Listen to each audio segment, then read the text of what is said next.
Dear chess friends, may I have your attention for the following game between the two teenagers, Praggnandhaa and Vincent Keymer, only 18 and 19 years old, but they put the board on fire. It's an incredible fight in round one of the Prague Chess Festival Masters. It's an incredible game with a lot of tactics. You are certainly going to enjoy it, and hopefully you will learn something from it as well. I will guide you through the ins and outs. We have an in-depth look. It's very difficult to understand what is happening in this game, but I will try my best to explain it. And if you like this video, just make sure to subscribe to the channel, and I will cover many more exciting games from this cool event in the capital of Czech Republic. So we are going here now. 1e4 was played by Praggnandhaa, and Keymer goes for the move e5. Knight f3, knight c6, bishop c4, and we have the Italian opening. Not a big surprise, both players have been playing it multiple times before, so the first couple of moves are pretty standard and very likely expected by both players. So a6, c3, bishop a7, a4, d6, rook e1, castling kingside, h3. Now the first interesting moment of the game. It's the gioco piano. The game starts slowly. Both sides are trying to find a nice setup, place their pawns on useful squares, and are ready to continue developing. So here black usually continues with the maneuver knight e7, knight g6. It's a good idea to improve the knight to the other side of the board. Another good move here is something like h6 to cover the g5 square, but Keymer plays a very ambitious move as he goes for knight h5. This is also a typical idea in the Italian opening, as black is planning to proceed here with the move queen f6 and get the knight into f4. Looks like black is able to get some initiative on the king side, but white played the move bishop g5, hits the queen. And now you see that black cannot continue with that plan of bringing the queen to the king side.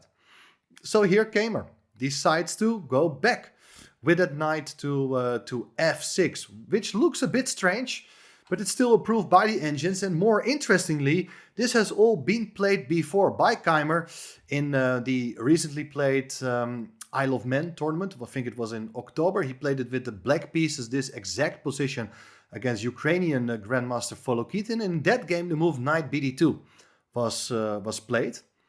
But here, Praggnandhaa, prepared for this occasion, played the move d4. He is trying to seize the initiative in the center. So that's the advantage of having the pawn on c3. White is grabbing space on that side of the board. But we also get to see Vincent Keymer's his idea, as he wants to tickle the bishop on g6 with a move h6. He hits the bishop on g5. So bishop h4 is played. White tries to maintain the pressure against that knight on f6, and black plays in a very ambitious way, but basically he has to play here the move g5. If you're not going to play that move, then you're going to suffer for a long period of time. You don't want to move your queen away out of that pin to move the knight, because white will take on f6, and black doesn't really want to take back with that g-pawn. So after g5, white has to make a very important decision. Is he going to drop back with the bishop?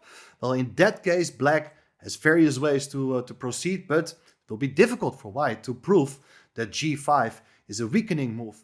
Instead, Prag played the more principled move, piece sacrifice. Knight takes g5, and now the board is set on fire. Things are heating up already by move 13, as after taking the knight, bishop takes g5 is played, and now the pin is back, and the pawn on g7 is no longer there to guard that knight on f6. So how should black play here? Well, the typical plan is to find some support for that knight on f6. So you would expect here this move, king g7. But after king g7, there are ideas to play rook e3 and rook g3, and the king is not well placed on the g-file. So Keymer played here a much more precise move, king h7. So the idea is that, for instance, if you do play now this rook lift, rook to e3, that rook from f8 can hit the bishop on g5 with the move rook to g8. That's the big difference, having the king on h7 instead of g7. Well, in any case, rook e3 was not played. Queen f3 played in the game, attacking the knight on f6 for the second time. How is black going to defend it? Look at this.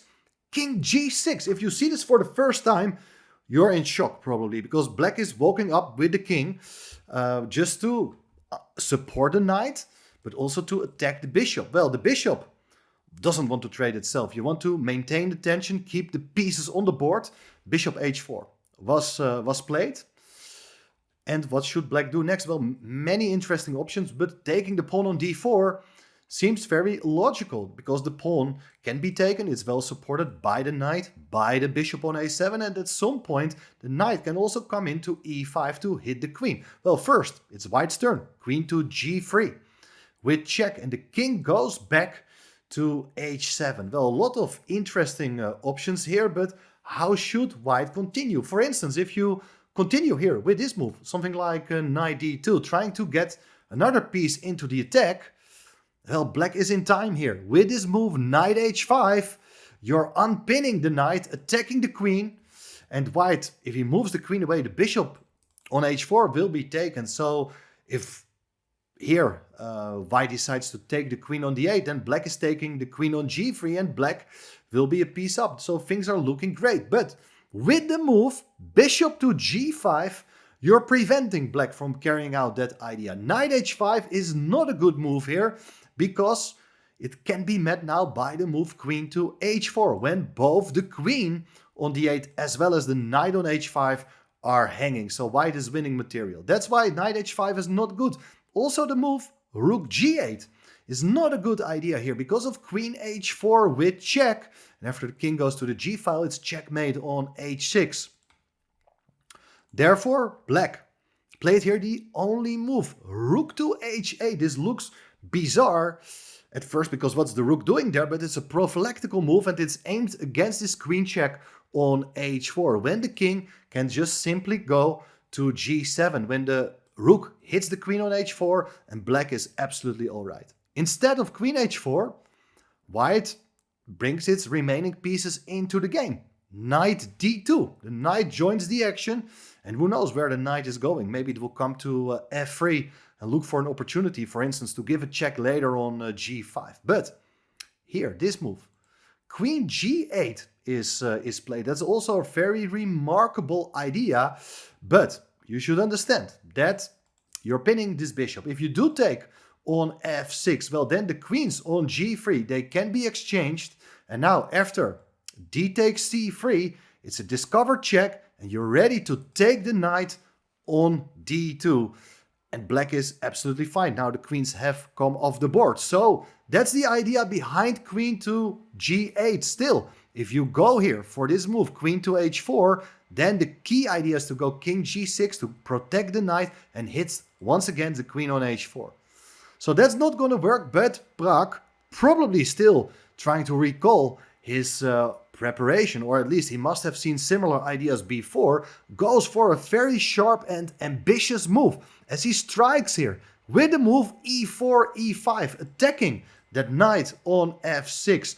If you would take the pawn on e5, there is rook takes e5, crushing sacrifice, because if you do take the rook, then the bishop comes in to d3 with check. The king can't go anywhere. If you do play here the move e4, well, it's knight takes e4 with a crushing mating attack. After knight takes e4, you don't take with the bishop on e4, because there is the move f5 still. But a much better idea, for instance, is to bring the other rook into the attack with the plan of taking with the rook on e4. The rook can come over to h4. It's a crushing mating attack, and it's all justified because black's pieces, they are too far away, so the extra material doesn't count. Let me show you one beautiful line. If you play f5, well, then rook takes e4 is a beautiful shot. Pawn takes e4, bishop takes e4 with a crushing attack. If you play here the move king to g7, well, then there are various ideas, but the queen can come into e5, which looks incredibly strong, and it should be checkmate on the next move. For instance, if king f7, it's queen e7 with checkmate. If you block with the queen. So you're saying that please take my queen, and then I have still 2 rooks and the bishop for the queen. Well, then bishop f6 is a beautiful shot.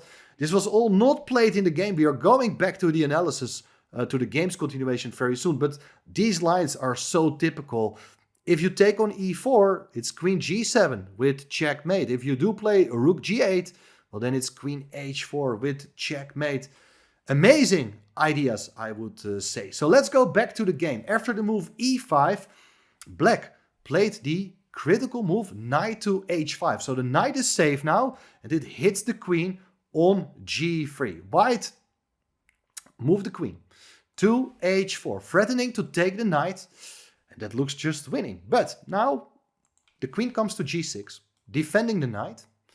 White puts the bishop on f6 to hit the rook, but the rook goes to g8, and all of a sudden it's black who is threatening checkmate on g2. How to cope with that pressure? Well, in the game, very good move played by Prag. He goes for bishop to d5, so the bishop covers the g2 square. And there's another idea as well. So the bishop, in certain cases, it can come to e4 to pin the queen on g6. But we see that after bishop f5, black is bringing the bishop out. The bishop, in fact, goes to f3. So here we see white is trying to take that knight on h5, as the bishop also hits that knight. So black is under pressure here, but still everything seems to be under control. If you, for instance, would take here on c3, it's not only taking a pawn, you're opening up the diagonal for the bishop. I think things are far from simple. Note that you cannot take on h5 because of queen takes g2 with mate. And if you would play something like b takes c3, well, then after rook a e8, all of a sudden black's pieces are starting to participate, and the idea to win back the material, it's possible to play like that, but things are everything but clear. For instance, everything can get swapped. You can take the pawn on f7, but black is not in bad shape when the queens are coming off the board. Something similar happened in the game, but black didn't take on c3. Instead played here the move rook a e8 right away. And now, very nice idea by Prag, as he just places the pawn on g3. Why on earth would you play this move? Well, you take away indirectly the pressure against the pawn on g2, and you're considering to take with the bishop on h5. That is a very important idea, to attack the queen, and the queen will be in trouble. Now, how should black react to it? Well, if you take now on c3, well, you don't have to take back. You also don't want to take on h5 here, by the way, because it runs into the move queen takes g3. The pawn on f2 is pinned, and queens are getting exchanged, and it's black who has a crushing attack here. If you go to the h file, it's rook takes h3, when the bishop at the end of the line is just hanging. Everything is hanging now in white's position. But after d takes c3, probably the move knight to e4 is really strong and offers white still quite a nice initiative, with ideas of either coming in with a knight to g5 or even take the knight on h5 with the bishop. Well, this was not played in the game. After the move g3, realizing that bishop takes h5 is a serious threat, black decided here to play the move king h6 to support that knight on h5. But look at this king, it's walking around like nothing is happening, it's absolutely safe, but it's not. And especially the next move played by Praggnandhaa is really strong, because now after having provoked the king to come to h6, the pawn from g3 goes up one more square to g4. This is a very strong move. You're not attacking the bishop or the knight because the pawn is still pinned, but the idea will become clear very soon. D takes c3 played, attacking the knight. White just takes it back, and there followed the move knight takes e5. So black is trying to consolidate, bring more pieces into defense, try to swap pieces as well. Now you see that also the bishop is no longer defended by the pawn, but the key idea has been revealed here, because white played the move g5 with check. So the king is in trouble, And where should the king go? Well, if the king goes back, you can take with the bishop on h5. And look at this queen. The queen is under attack. White is threatening to take the queen. The queen cannot really go anywhere. Oh, wait a second. It can actually take the bishop on f6 because the g-pawn is still pinned. But here, a beautiful shot. Bishop to g6 with double check. The black king has to move, has to solve the check. But if you go to g7, it's also a checkmate on h6. And if you take the bishop, it's also checkmate on h6. Fantastic idea.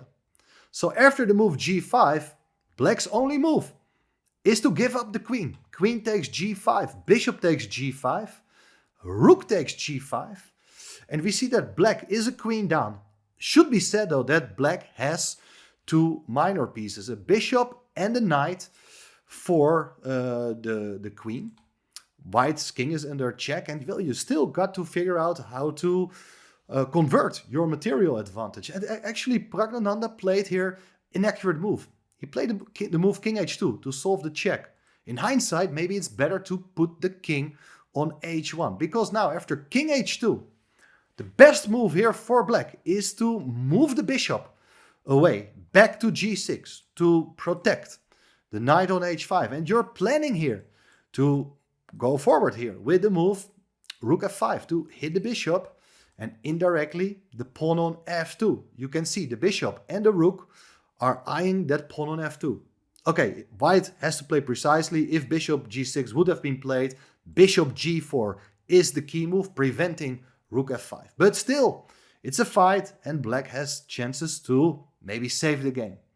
However, Vincent Keymer played here the move knight g6. He moved the knight away, attacks the queen, opens up the e-file, so the rooks are now opposing each other. But what should white do? Well, Prag played a very nice and instructive move. He's material up, but he gives back the queen, just for aiming for simplifications. Queen takes rook, you got to take with the king, and now it's rook takes e8. And here we see white is having two rooks versus two minor pieces. Being up two exchanges, it's way too much, especially because the pawns on the queen side are really vulnerable. Knight h to f4 was played, so the knight is trying to join play. But here it is bishop takes b7, just taking the pawn. I was thinking if you could have done something else, but it's really difficult. I mean, white also has ideas to start attacking the king. So that explains the move knight from h5 to f4. But after bishop takes b7, well, if you do take on f2, you take another pawn on a6, and the a pawn will be very fast. So that's not recommendable. Instead, black played the move a5. But after rook a8, the bishop is under threat. Bishop goes to b6 to keep the pawn on a5 defended as well. But after knight c4, white will eventually win that pawn on a5. Bishop takes f2. Rook takes a5, even pinning the bishop on the 5th rank. d5 was played therefore, but rather than moving the knight away, white brings up the other piece. Rook f1, attacking the bishop. If you take on c4, rook takes f2 is just absolutely hopeless. Just in a few moves, the a pawn will become a queen. Bishop b6 was played instead after knight takes b6. Black recaptures. Now rook to b5, threatening to take the pawn. What can black do? Not too much. Bishop takes h3. And still, everything should be technically winning. You can just move the rook away and take it from there. But I like, once again, aiming for simplifications. With the move rook takes f4, it's game over. Knight takes f4. And here white captured the pawn on b6. White is having a rook versus a knight. There are not too many pawns left on the board, but how can black defend against the a pawn? It's absolutely impossible, and therefore Vincent Keymer resigned. I thought this was a really high quality game. Lot of great opening ideas with a piece sacrifice, nice preparation by Prag, but also a lot of nice tactics against the black king. And once again we see that playing with the initiative, putting the opponent under pressure, and generally it's easier to handle such positions being on the attacker side than being on the defender side. Well, let me know what you think of this game. If you really like this video, please give it a like and subscribe to the channel. And I'll promise to cover more exciting games from this Prague Chess Festival Masters.